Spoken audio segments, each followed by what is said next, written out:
أعوذ بالله من الشيطان الرجيم. بسم الله الرحمن الرحيم. القارعة ما القارعة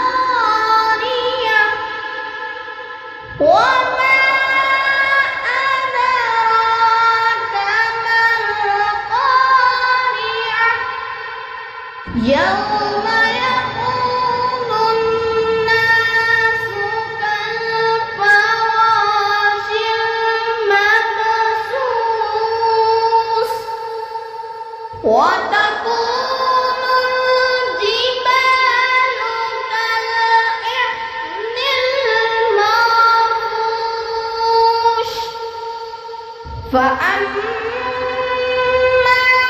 من ثقلت موازينه فهو في عيشة راضية وأما من خفت موازينه فأمه